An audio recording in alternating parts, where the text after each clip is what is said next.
Ah, hola, hola, buenas tardes. Bueno, hoy día nuevamente nos metemos a la ayudantía número 7 en este caso, de proyecto de estructuras de acero.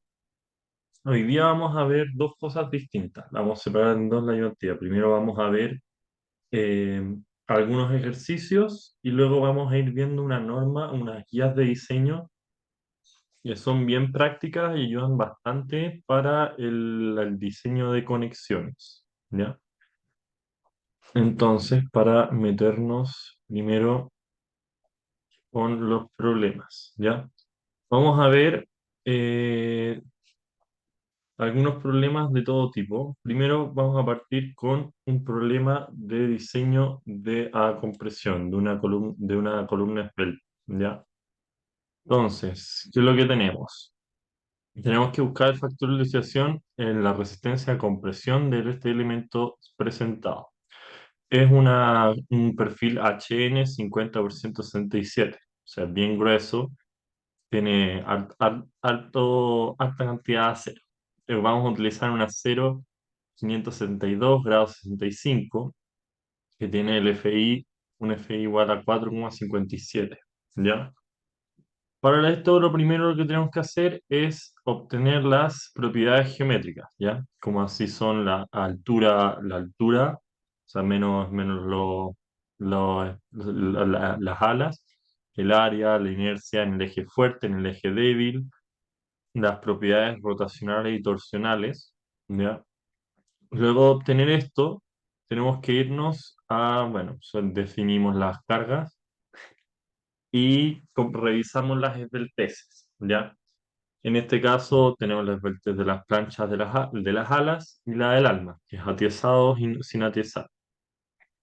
Calculamos las esbelteces y en el caso que nos dé esbelto, tenemos que irnos, en vez de calcular tranquilamente en el capítulo E.3, tenemos que revisar el E.7, donde tenemos que hacer un factor de reducción del área finalmente para los elementos que sean esbeltos, ¿ya?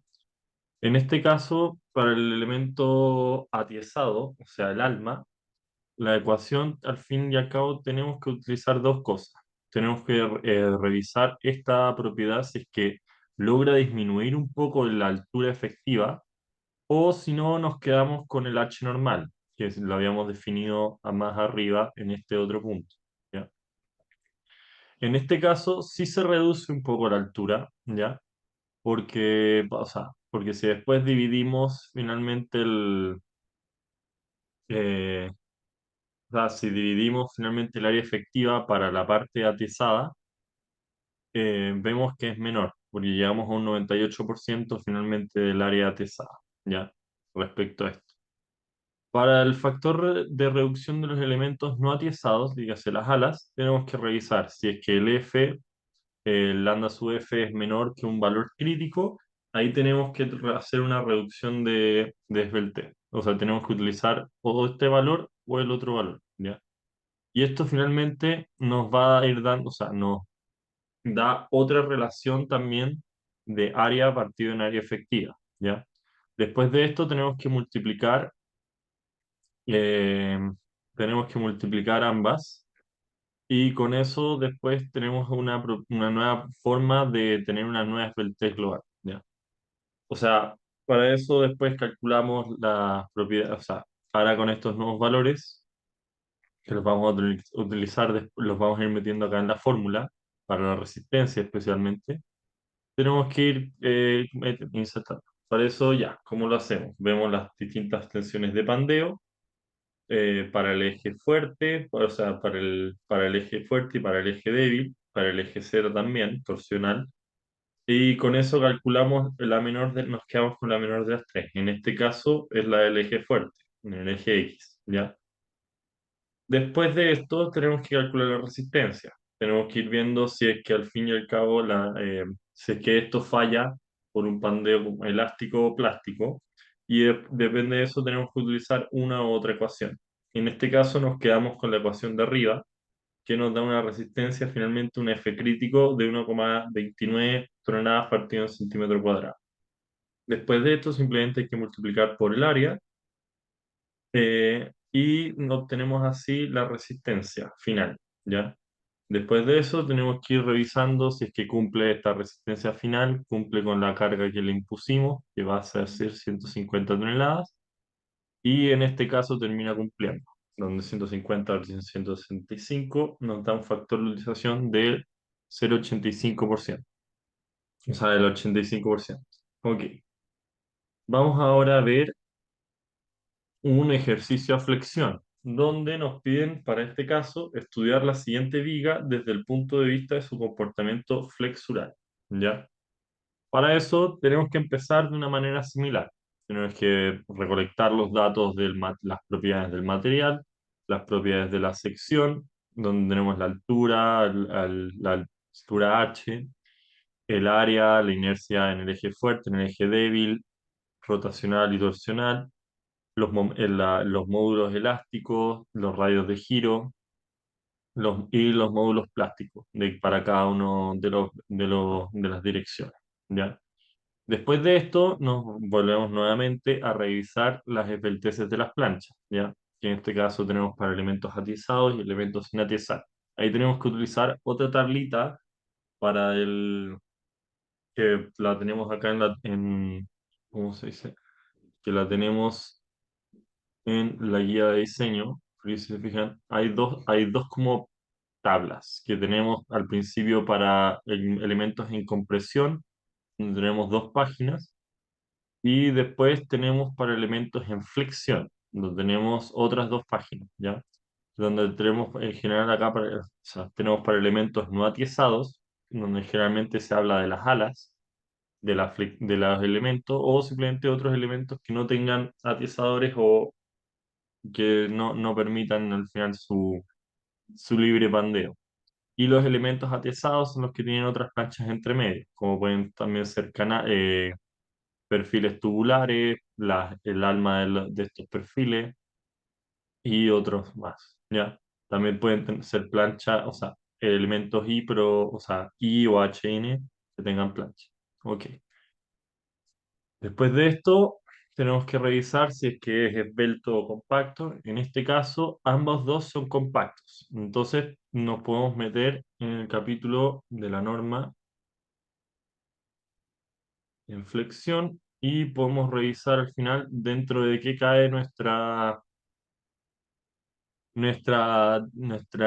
perfil, ya que tenemos un perfil o sea, IN o HN, un perfil I, donde tenemos doblemente compacto, nos podemos ir a la sección F2. Depende también de los estados límites de esbeltez, nos tenemos que ir metiendo en un capítulo distinto, como puede ser, por ejemplo, el F8 para tubos, el F7 para perfiles cuadrados o rectangulares, el F6 para el eje débil, el F5 para elementos con almas atizadas, o sea, almas esbeltas, con el F4 para elementos o sea, para una amplia mayoría de elementos donde tenemos secciones que son asimétricas, o esbelteces donde tenemos C no compact slender o compact no slender. Al final el F4 y el F5 se diferencian mucho en el alma, en la esbeltez del alma. Eso. Entonces, después de esto tenemos que ir calculando el LP y el LR, que al final es para saber si es que tenemos, o sea, si es que este va a tener un pandeo flexural, si va a ser plástico o si va a ser elástico este pandeo. Dependiendo de eso, podemos tener la resistencia del elemento, ¿ya? Para esto tenemos que calcular el LP, que es más fácil. Estas ecuaciones casi todas se encuentran en la misma norma, en la guía de diseño, ¿ya? Del LP tenemos 1,76 por la raíz de la diferencia de la resistencia, el módulo de elasticidad por FI. Ok, y ahí tenemos una distancia. Si es que está antes o después de esa distancia, va a tener una forma de fallar distinta. El comportamiento va a ser distinto. Puede tener una falla plástica, una falla elástica, dependiendo qué tanta distancia vamos a tener. Eso es para nuestro LB, al compararlo con el LP y el LR, ¿ya? El LR hay dos formas de sacarlo, donde está la fórmula exacta y la aproximación de ISC. que esa es finalmente la que también está en la norma, ¿ya? Para esto tenemos que meter todos estos valores en la juguera donde donde el RTS se define de esta forma y el H0 de esta otra, y con eso nos va a salir un valor de distancia, ¿ya? Ese valor de distancia nos va a decir finalmente si es que hay una falla plástica en este pandeo, si es que hay algunas partes, eh, por decirlo así, filas, líneas o sea, láminas que plastifican mientras este está pandeando de manera flexural, o si es que falla completamente elástico. Al final y al cabo, si es que estamos muy lejos, hay más chance de que falle elástico y no plastifique nada. ¿Ya? Después tenemos que revisar el momento del volcamiento elástico, donde se tiene esta ecuación. ¿Ya? Vamos a considerar un C sub B de 1, o sea, al fin y al cabo, como lo habíamos visto en las primeras ayudantías, el C sub B era una propiedad de cómo se distribuye la carga de momento a través del, de la viga, ¿ya? Usar un C sub B de 1 es como lo más conservador o exigente posible para un elemento. A veces el C sub B puede ser mayor que 1, dependiendo del diagrama de momento, y eso nos puede ayudar bastante para saber la resistencia del elemento, ¿ya? En algunos casos no ayuda mucho porque si es que la sección falla por plasticidad, no hay nada más que hacer. Pero si es que hay un fallo elástico, podría ayudarnos de alguna forma, ¿ya? Acá se ve para el C sub B al final nos aumenta el momento crítico, ¿ya? Después de eso, vamos a ver las distintas resistencias, donde tenemos la falla de la sección plástica, donde tenemos el FI por ZX, ¿ya? Eso es cuando es menor que LP, ¿ya? Cuando estamos entre LP y LR, tenemos que revisar el volcamiento de otra forma, como tal como nos dice la norma. Si se fijan, al final tenemos que ver el momento crítico, donde está el C sub B, y el F crítico, ¿ya? Donde tenemos que ir calculando estos dos valores. Acá tenemos las dos formas de obtener el MN, que va a depender finalmente dependiendo de dónde estemos, y acá es con la sección elástica, ¿ya? Y el F crítico. Entonces, ¿qué es lo que hacemos? Calculamos todas las posibles versiones, porque queremos ver cómo resiste este elemento, y tenemos que calcular para el LB, y, o sea, el momento crítico respecto al LB y el C sub B. Y eso nos va a dar una ecuación finalmente que tenemos que ir reemplazando, ¿ya? Si evaluamos ahora la resistencia flexural de la viga, vamos a hablar para las siguientes condiciones, ¿ya? Vamos a tener un LB de 8 metros, o sea, 800 centímetros, y un C sub B de 1,9, ¿ya? Como bien habíamos calculado en estos dos puntos, teníamos un LP, o sea, un LP y un LR de 280, por decirlo así, y 765, ¿ya? Ya que tenemos 800 centímetros, esta va a ser una falla elástica, ¿ya? Entonces, como LB es mayor que LR, existe un volcamiento elástico. Por lo mismo, calculamos y utilizamos la ecuación de acá, tenemos que utilizar esta, y nos va a dar finalmente, o sea, tenemos que utilizar la F crítico por sección elástica, la cual tiene que ser sí o sí menor que el MP, porque es imposible que la resistencia sea mayor que el momento plástico. Si es que no algo pasó, tiene que fallar primero la plasticidad. Así que siempre hay un límite en la resistencia, ¿ya? Por eso también acá también el límite plástico es de la resistencia. Ok, metemos los valores a la juguera y finalmente nos da que la resistencia es, para que empiece a fallar en el pandeo elástico, es 500, o sea, 5.530 toneladas centímetros, ¿ya? Pero hay que recordar que la resistencia nunca puede ser mayor que MP, que es simplemente, como nosotros habíamos calculado, el ZX por FI, ¿ya? Este es nuestro valor límite. Entonces, aunque pandee elásticamente, o sea, el pandeo elástico se produzca con esta carga, En ninguno de los casos, o sea, en ningún caso esto puede ser mayor que la falla plástica. Así que nos quedamos con el mínimo de esto. Y ahí tenemos la resistencia flexural de esta viga. Después de eso, igual tenemos que ir aplicando, si es que estamos trabajando con el RFD o ASD, el factor de reducción, que puede ser phi o omega. ¿Ya? Perfecto. Pasemos ahora a algunos problemas donde vamos a revisar también un poco la verificación y la resistencia de de las zonas paneles, ¿ya? Esto es algo que a veces se pasa, a veces no se pasa tanto en clases, pero es bastante importante porque puede terminar fallando un elemento, o sea, da lo mismo al final si el elemento logra resistir, si la resistencia del nodo donde descansan todas estas cosas falla, también al final no termina aguantando la estructura, ¿ya? Así que es importante revisar la zona panel. ¿Qué es qué es la zona panel finalmente? La zona panel, vamos a ver ahora el dibujito de esto para revisar la zona panel, se refiere. Esta sería la zona panel de una unión columna-viga, ¿ya? Lo que pasa muchas veces, o sea, cuando tenemos conexiones de momento, especialmente entre las columnas y las vigas, es que esta viga va a querer rotar.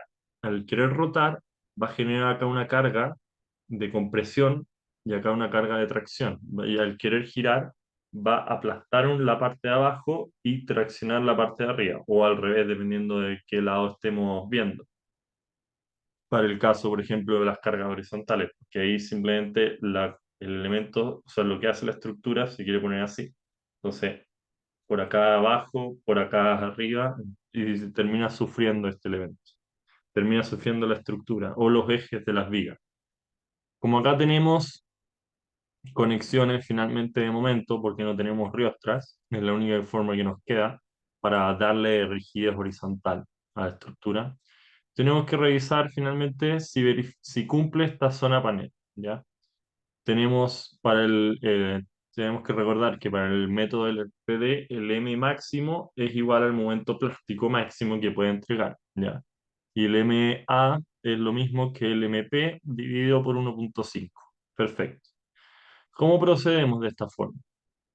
Como siempre, primero tenemos que partir definiendo las propiedades geométricas, las propiedades de los elementos que estamos usando, de los materiales y todo eso, ¿ya?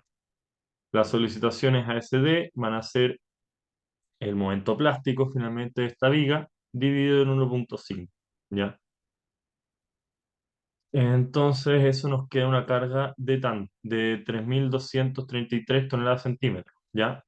Si se fijan, este momento se va a producir, volviendo a la imagen anterior, se va a producir en esta zona, ¿ya? Entonces, para que este momento se produzca en esta zona, se tiene que desarrollar un corte igual en esta zona, ¿ya? Donde va a ir positivo o negativo para que el corte permita generar el momento. O bueno, al final el momento genera el corte, ¿ya?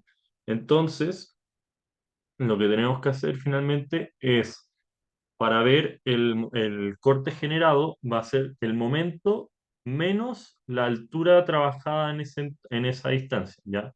Que tenemos la altura de la viga, h, que es simplemente o sea, la altura final menos el espesor de sus alas, ¿ya?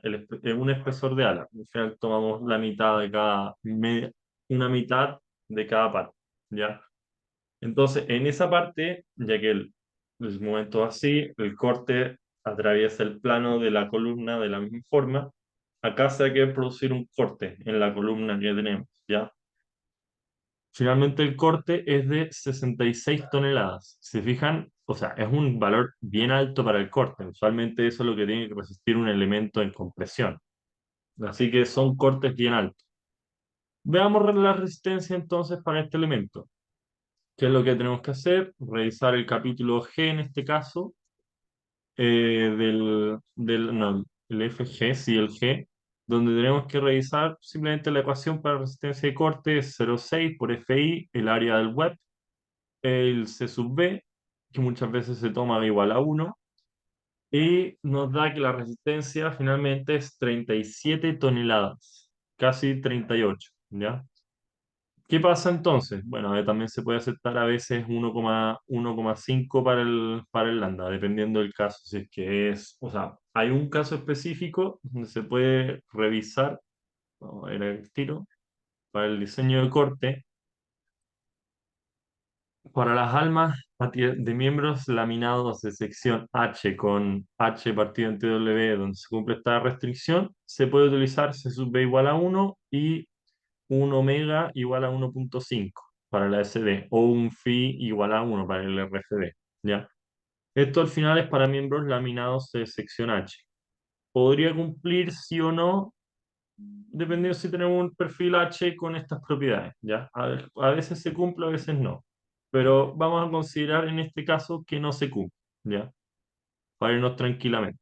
Y el FU, bueno, se nos fue a las pailas, es casi 3 por decirlo así, 2,91. Entonces, ¿qué es lo que tenemos que hacer para reforzar esto? Hay hartas opciones. Las más simples son usar planchas de refuerzo adicional, donde le ponemos más plancha y un recambio a la zona panel, ¿ya?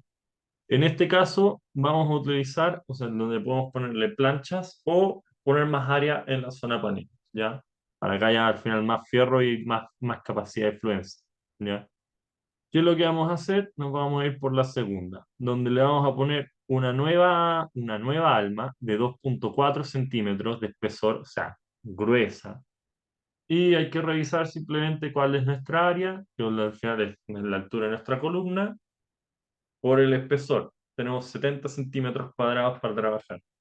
Calculamos la resistencia al corte y nos da 106, donde ahora sí podemos, probablemente si dividimos por 1,6, 1,67, vemos que se puede aceptar. O sea, el FU es 1,04. En general, cuando uno llega, o sea, con FUs menores al 1,05, ya se puede aceptar. Esto está como feo, pero si uno quiere usar más, podría usar más. Es un valor bien grande, pero recuerden que también podemos cambiar, bueno, o cambiar la calidad a cero, o simplemente irnos más fácil, si ponemos acá 1,5, ya tendríamos un FU del 93%.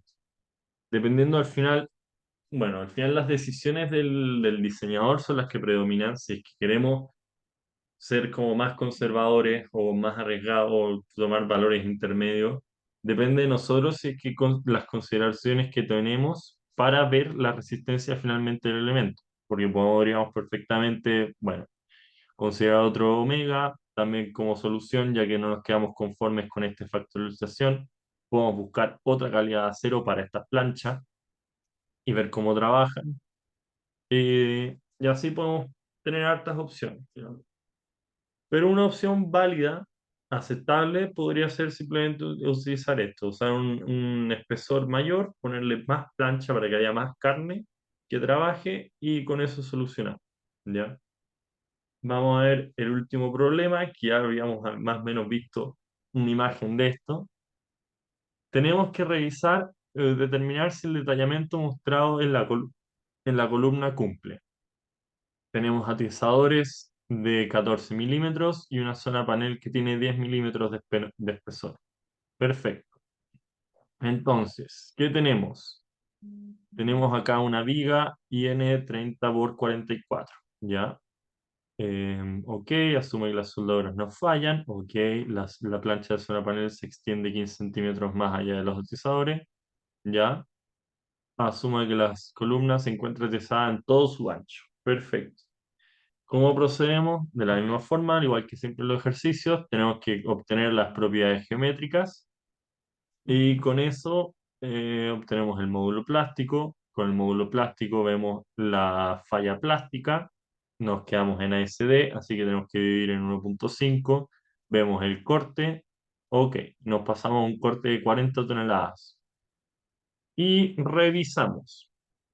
Usamos la misma ecuación para la resistencia al corte. Vemos que la resistencia es 0,6 FI/H por TP, 45 toneladas. Ok, se ve bien, pero se les olvidó dividir, bueno, hay que dividir o multiplicar, dependiendo para qué lado vayan. Acá hay que dividir el palé FU, habría que multiplicarlo, por 1,67 y ya no cumple. Entonces, vamos a tener que ponerle atizadores. O sea, hay que revisar también los atizadores. Ya. Los atizadores tenemos que finalmente revisar si el perfil, como los atizadores logran resistir a la compresión, porque tenemos un corte y se aplastan y tienen que resistir esa compresión, finalmente. Para eso sacamos su lambda, ok, que eso tenemos que volver a la tablita de la B41 para ver los elementos en compresión. Sacamos el FE, que igual que como si fuera un perfil H, perfil E, o sea, perfil T, doble T, bueno. En este caso tenemos que ver un perfil doblemente simétrico, porque finalmente es doblemente, tiene doble simetría. Calculamos el F crítico, donde tenemos los dos casos, si es que es plástico o elástico. Después calculamos el área que está trabajando, el área del web, y con eso vemos el factorización de los atizadores. ¿Ya? Con eso, ¿qué tenemos? Que finalmente el detallamiento de la columna no cumple. ¿Por qué no cumple? Porque la zona panel no cumple. ¿Qué podríamos hacer para que cumpliera? Tendríamos que empezar a trabajar finalmente con la parte de la plancha, porque si bien esto va a cumplir, estos atizadores logran ayudar, esta zona panel va a terminar fallando el corte también. Entonces aquí se puede pandear y se puede fallar, ¿ya? Tendríamos que probar, o sea, posiblemente ponerle más atizadores entre medio para que haya más resistencia al corte o una menor distancia. O podríamos probar por eso, o ponerle más planchas entre medio para tener más espesor, ¿ya? Ahí tendríamos que ir jugando con los valores. Por ejemplo, si probamos con un espesor, en vez de que sea de 1 que sea de 2 centímetros, ahí va bajando el FU. Bueno, no, le puse 12, le puse mucho. Por ejemplo, si le pusiéramos más, ahí tendríamos un FU, o sea, si le pusiéramos al final medio centímetro por cada lado, empezarían a cumplir, ¿ya? Ahí empezarían a cumplir la resistencia de los paneles. Ahí tendríamos que ir jugando distintas opciones, siempre hay para esto. Es un tema a veces, e igual hay que considerar que usualmente estos perfiles aquí en estas zonas aquí no es que haya un espacio vacío donde podamos trabajar con lo que queramos, ¿ya? Porque usualmente lo que muchas veces pasa es que si bien llega una columna por el lado, también llega una columna por delante. Entonces, aquí habría otro perfil HN, tal quizá más grande, quizá más chico, probablemente de la misma dimensión, para poder soportar la losa o el lugar donde están trabajando. Así que hay que considerar eso también para la solución para la solución que tengamos, ¿ya? Ok. En la segunda parte de esta ayudantía vamos a meternos en unos textos bien bien recomendados que podemos ver, que hablan del detallamiento de conexiones, como bien nosotros dijimos. Uno que podemos ver es la memoria del señor Jaime Bar Ibáñez, donde nos presenta el procedimiento de diseño de conexiones de estructuras aplicado a edificios industriales y minores de acero, ¿ya? Esto al final nos presenta, entre otras cosas, o sea, nos enseña cómo se calculan muchas conexiones en distintas partes. Y la que a mí más me gusta, que yo creo que vamos a estar viendo más tiempo, es el código de diseño del Singapore Structural Steel Society, ¿ya? Que si bien no es una guía de diseño nacional, nos puede ayudar muchísimo a ver cómo se trabajan distintos tipos de conexiones. Y además lo que me gusta de esta guía es que es muy completa, porque o sea, por más que uno lo diga, va con dibujitos para cada uno de los casos específicos, ¿ya? Vamos a ver un poquitito, adentrarnos un poquitito en esta guía, ¿ya? Al final acá, bueno, al principio nos hablan de cuál es el fin, el objetivo de esta guía, para qué cosas aplica, para qué cosas no. Hay que tener consideraciones, o sea, si bien esto nos puede dar una ayuda muy completa, igual al fin y al cabo no es una guía nacional chilena, así que hay que considerarla también, o sea, si bien nos puede guiar muchísimo, no es una guía obligatoria donde si cumple esto, pasó todo. Probablemente si cumple esto, va a estar pasando igual el caso chileno, pero hay que revisar el caso especificaciones especiales sísmicas que pueden haber u otras, ¿ya? ¿Cómo se ven estos ejemplos? ¿Ya? Tenemos varios casos donde nos muestran en esquema y la forma y una explicación de lo que se está calculando, ¿ya? Por ejemplo, para el caso uno tenemos dos vigas HN, donde por un lado se inserta una placa, ¿ya? De esta forma, lo que nos enseña estas conexiones, nos enseña a revisar, por ejemplo, la resistencia de los pernos, de la línea de soldada, de la resistencia al final de la viga, si es que cumple el área es suficiente, ya. Tiene, por ejemplo, para este caso, tiene para el caso donde llegan dos vigas por dos lados, que son distintas, una con un movimiento levemente girado, ¿ya?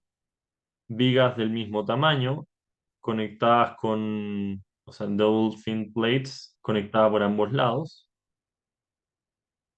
Tenemos conexiones excéntricas de distintos niveles. Tenemos conexiones por los dos lados, o sea, de dos vigas iguales para el corte. Tenemos para cambios de secciones, y esto nos puede ayudar bastante porque a veces es difícil porque toca detallar estas cosas. Imagínense que nos quedamos sin altura porque por algún tema de equipo necesitan tener ese espacio y necesitamos hacer un cambio de reducción. Esto al fin y al cabo, o sea, usualmente lo que se hace en la industria minera o otra, ya que hay que acelerar el proceso, uno lanza nomás y espera que Maestranza haga un diseño.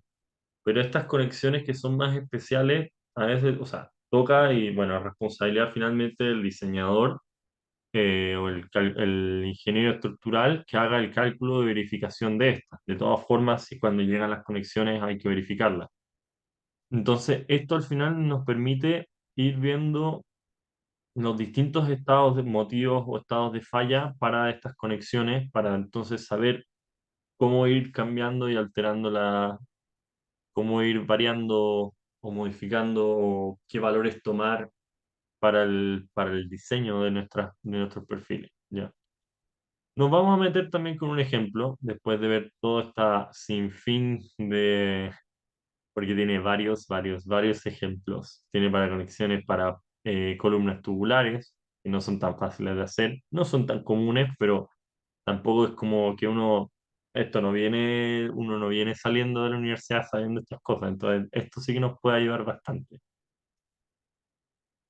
Tenemos hartas conexiones para perfiles soldados, para riostras, o sea, bueno, en K no se permite hacer conexiones en K para el código chileno, así que si es que esto llega a una base de una columna, nos podría ayudar más.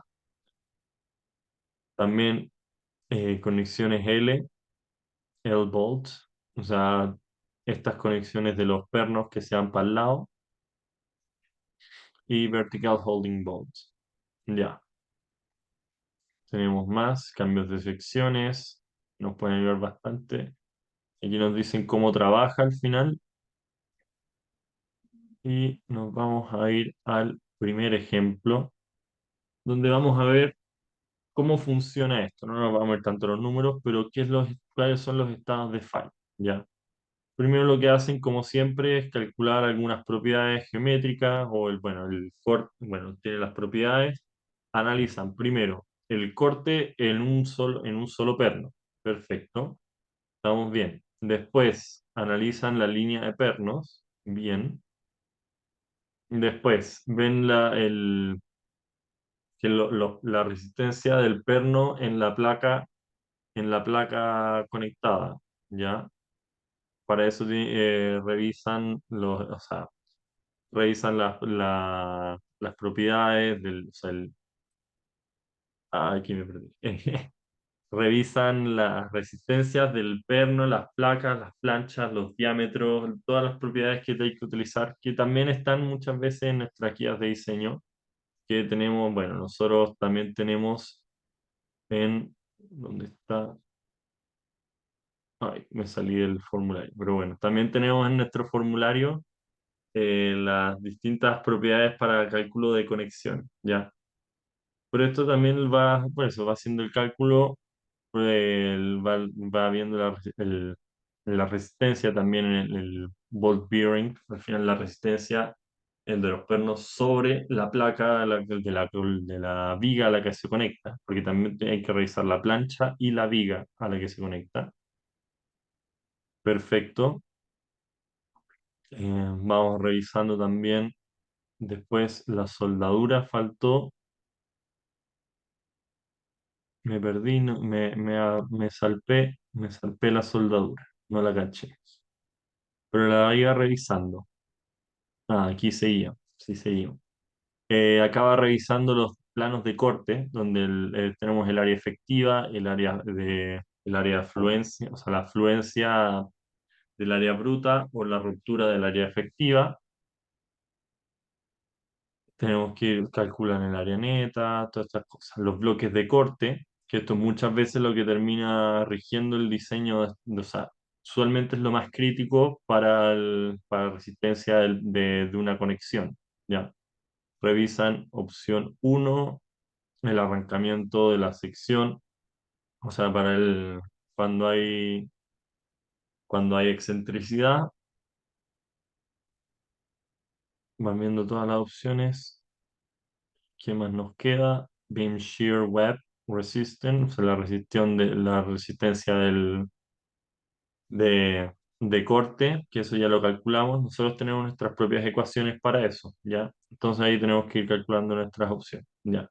Acá lo que ellos también calculan es la resistencia ya que esto es excéntrico, la resistencia de los distintos pernos, porque si se fijan, esta viga al querer caer va a rotar y no todos los pernos van a trabajar de la misma forma, ¿ya? Lo tenemos que ir viendo. Aquí revisan la soldadura en este punto, ya que aquí soldaron. Y ¿qué más tenemos? Es bien completa y bien larga, bien detallada. Ellos utilizan otra fórmula, ya que son el código de Singapur, no el chileno nacional, que básicamente es el código americano. Pero la metodología de diseño, que es lo importante, finalmente es la misma. Los casos que hay que analizar son los mismos, ¿ya? Entonces, ¿de qué nos puede servir esto? Para saber los tipos de falla que pueden haber en, en una conexión, porque finalmente las conexiones no hablan idiomas, por decirlo así, fallan porque fallan, a lo mismo el país en el que estemos. Las ecuaciones y normas van a variar dependiendo del lugar de análisis, pero finalmente los modos de falla al final son los mismos, que se cortan las cosas, que fluyen las cosas, que no se aprietan, se aplastan, se van rajando. Y esas son las formas de ver que nos puede ayudar mucho. Para el cambio de sección, por ejemplo, nos puede ser increíblemente útil. ¿Ya? Bueno, acá vamos la resistencia de tracción.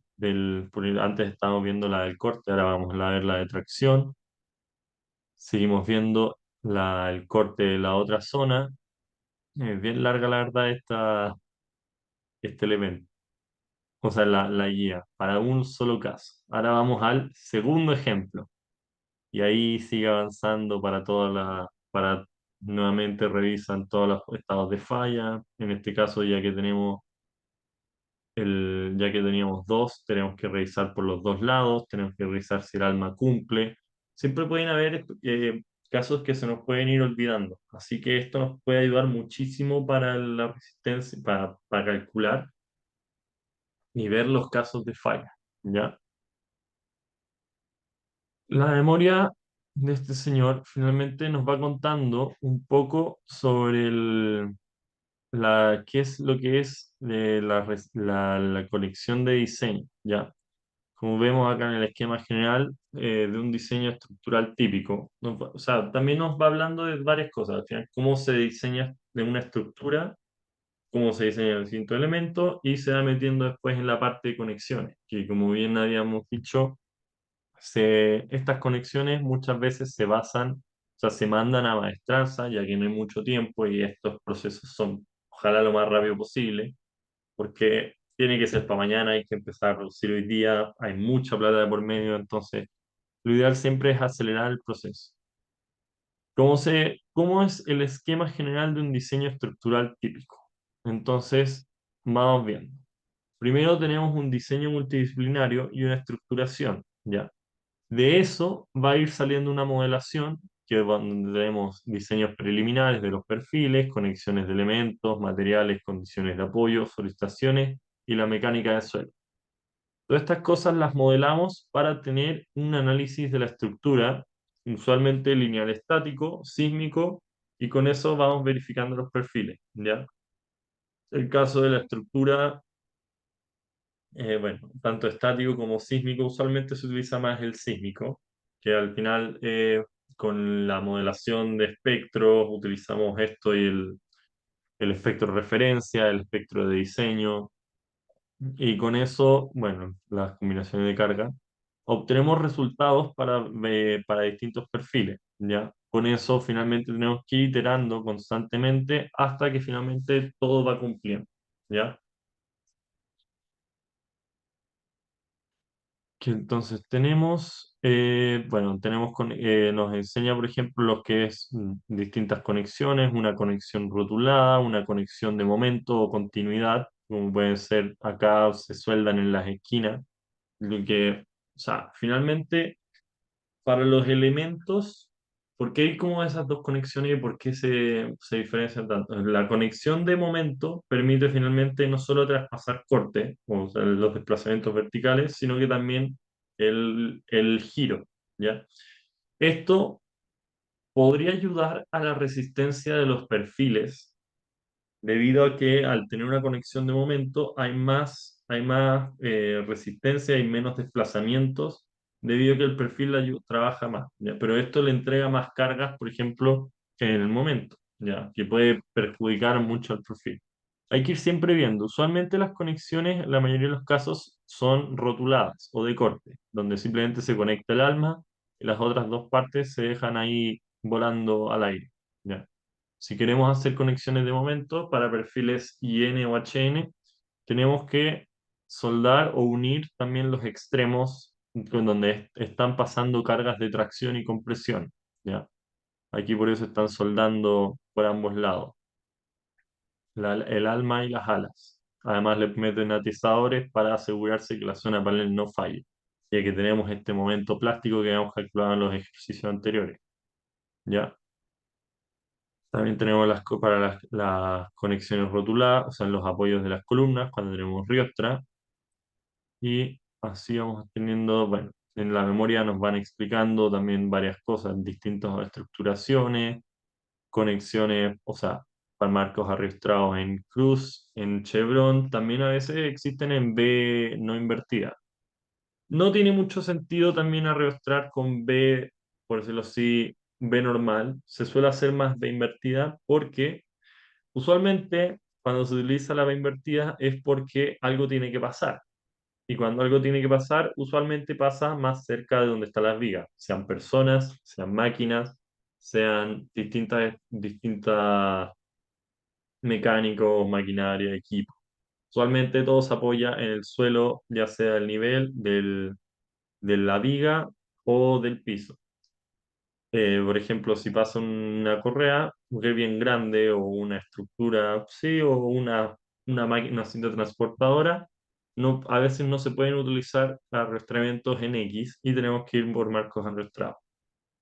Igual, de todas formas, en algunos casos se podría ayudar usando un arrastramiento en B normal, ¿ya? También tenemos las conexiones de momento que nos ayudan a resistir las fuerzas horizontales utilizando la rotación de los perfiles, ya que son nodos rígidos, estos van a empezar a rotar, así. Y ahí la viga va a empezar a sufrir. Y la viga y columna van a ser las que van a ir traspasando estas cargas y resistiendo las cargas horizontales. Flexionándose, van a resistir ese movimiento y van a finalmente fluir las cargas hasta el suelo, hasta las columnas. Estas conexiones de momento usualmente traen más deformaciones que las conexiones, o sea, hay que utilizar arrastramiento, porque al final lo que esto se desplaza es lo que este elemento se estira.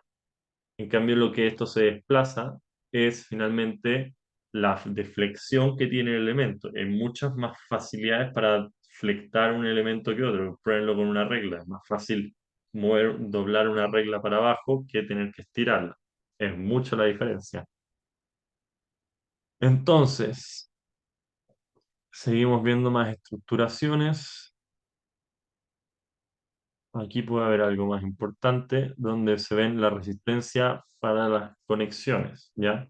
Esto nos puede ayudar para las diagonales sísmicas, donde tenemos que utilizar el 100% de la carga. Ya que las diagonales sísmicas son usualmente elementos fusibles, tenemos que utilizar conexiones, entonces, que logren aguantar que este elemento se transforme en un fusible.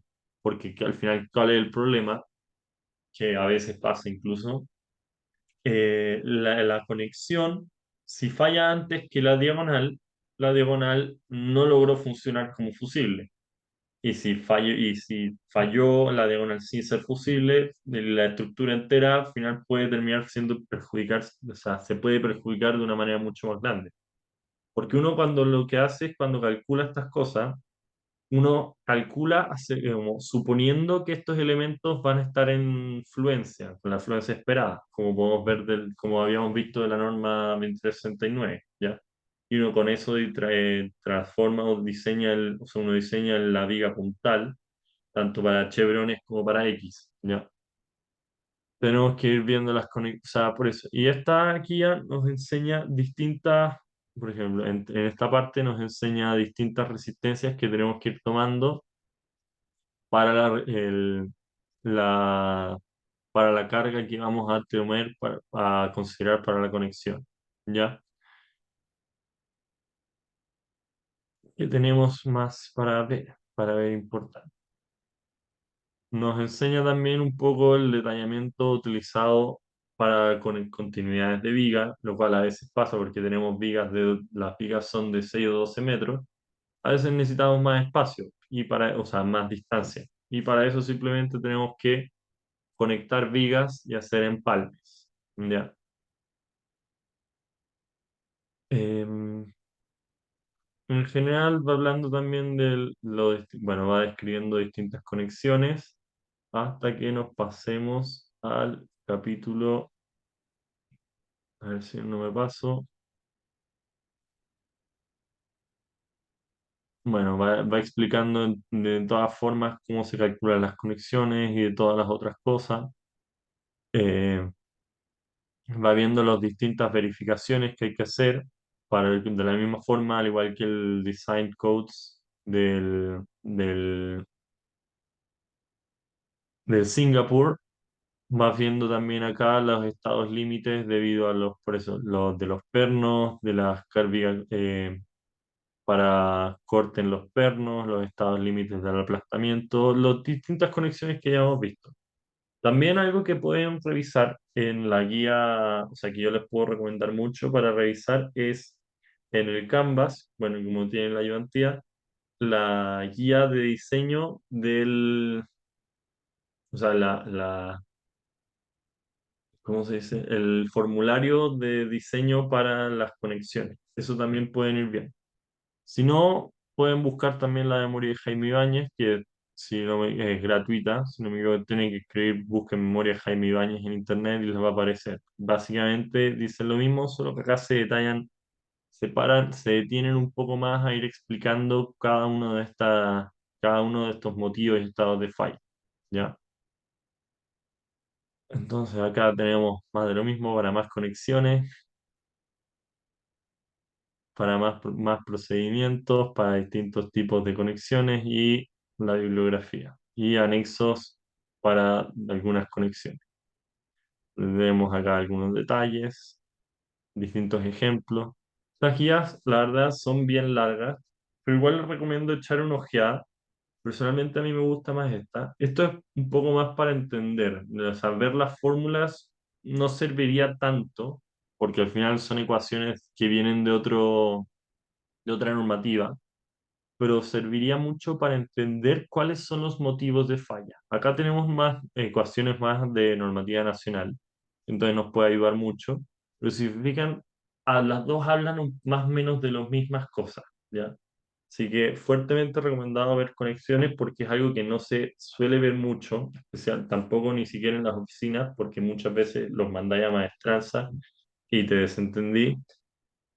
Y uno al final, y al fin y al cabo, no soluciona como ingeniero y es saber diseñar. Entonces, en estos dos se enseña cómo se pueden diseñar distintas conexiones para distintos casos. Muy recomendable. Para buscar, simplemente están en internet, son gratuitos. Tienen que buscar nomás el título de cada uno. Aquí tenemos uno, acá tenemos la otra, patrocinada por la Universidad de Chile.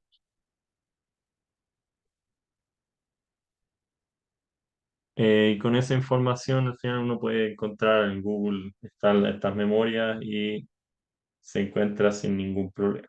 Eso, eso sería la ayudantía de hoy. Espero que les haya gustado. A ver, no, stop share. Yes. Espero que les haya gustado y que les sirva también para ayudar con el diseño de distintas estructuras de acero para proyectos industriales. Sería todo. Chao, chao.